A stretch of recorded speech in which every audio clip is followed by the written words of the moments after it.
The Silk Road is a marvelous historical trade route, connecting the East with the West, and is a tourist route that attracts numerous tourists.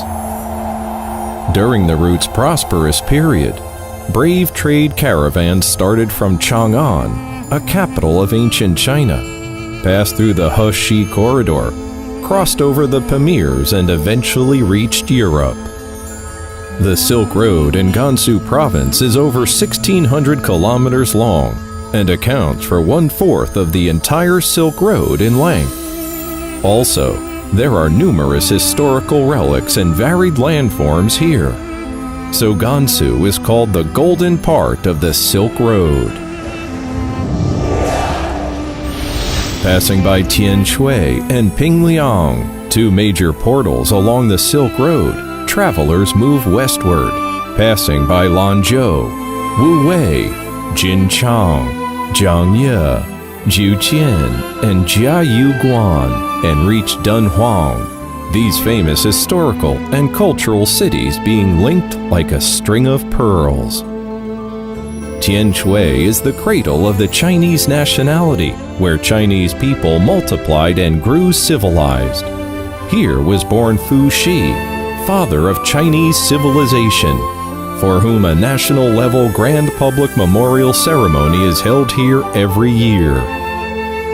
In Meiji Mountain, which looks like a stack of wheat, there are over 7,000 sculptures made in different Chinese dynasties. Here, tourists can have an overview of the artistic history of Chinese Buddhism and enjoy the most exquisite Chinese sculptures. Kongtong Mountain in Pingliang is renowned as the #1 mountain of Taoism. It is the mythical site where the Yellow Emperor, also known as Huangdi, or his given name, Xuan Yuan, sought advice on administering the country and how to stay in good health from Guanchengzi, the progenitor of Taoism. Lanzhou is the only provincial capital that the Yellow River passes through. The beef noodles here deeply impress the never-satiated tourists. The beef noodles, the Xinjiang Opera, the ancient water wheels and the sheep-hide rafts constitute a scene of unique folk customs in the city.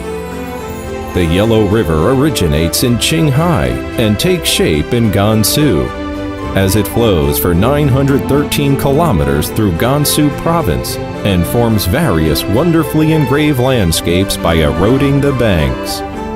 The Yellow River Stone Forest in Jingtai is a grand and magnificent canyon stone forest within the long, winding Yellow River.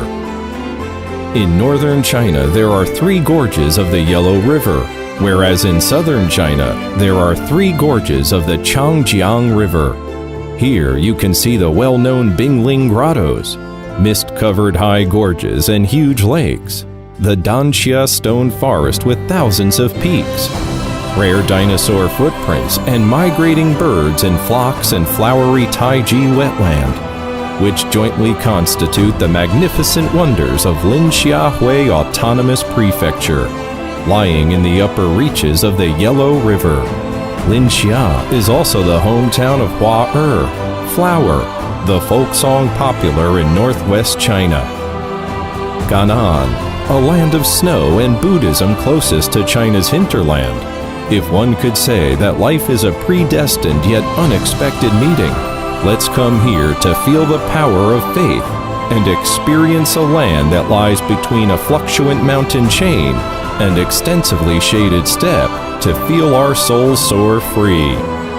Heading westward from Lanzhou, we enter the well-known He corridor. Wuwei is an ancient city with a history of over 2,000 years. The well-known galloping horse treading on a flying swallow, unearthed here, has become the tourism sign of the country. It is the legendary flying horse. The Baita Temple in Wuwei witnessed the history that Tibet was included in China. The sea of fragrant lavender make Jincheng China's nickel capital, the most romantic tourist destination along the He corridor. Without a look at the snow on top of Qinlian Mountain, you may mistake Ganzhou for a place in the south of the Yangtze River. These two poetic lines talk about Zhangye, an oasis in the Gobi Desert, which is well known for its colorful rock mountains in the Zhangye Danxie Landform Geological Park, one of the world's top 10 geographic wonders. In addition, in Zhangye, there is the largest and oldest royal stud farm in Asia. In ancient times, there were flying apsaras, and in modern times, there is the aerospace industry. This makes a vivid description of Jiuqian. Jiuqian, a city closely related to alcohol.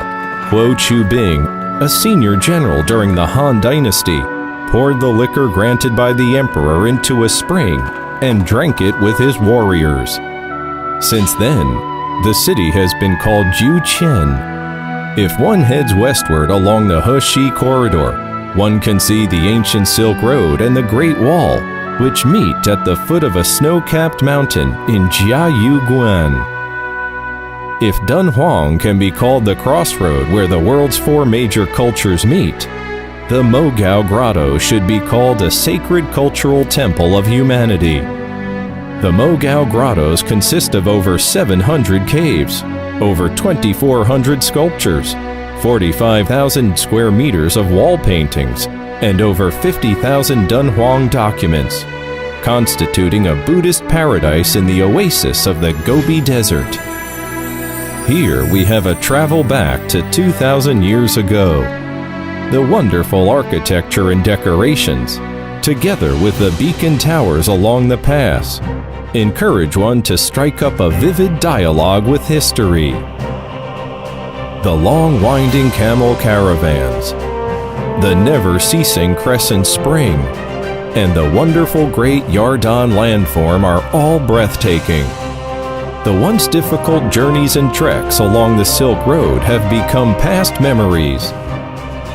The Baolan high-speed rail has solved the last kilometer problem for China's high-speed rails traversing from east to west, forming a high-speed rail Silk Road in western China. Perceiving 1,000 years at one step, covering 10,000 li at a glimpse, the once arduous trek and trudging journey on the Silk Road has become memory of yesterday. Today, countless tourists from home and abroad are going on the golden section of the road, seeking a spiritual homeland of the Silk Road civilization and recording a new chapter of communication in human civilization. Silk Road in Symphony, Gansu in Harmony.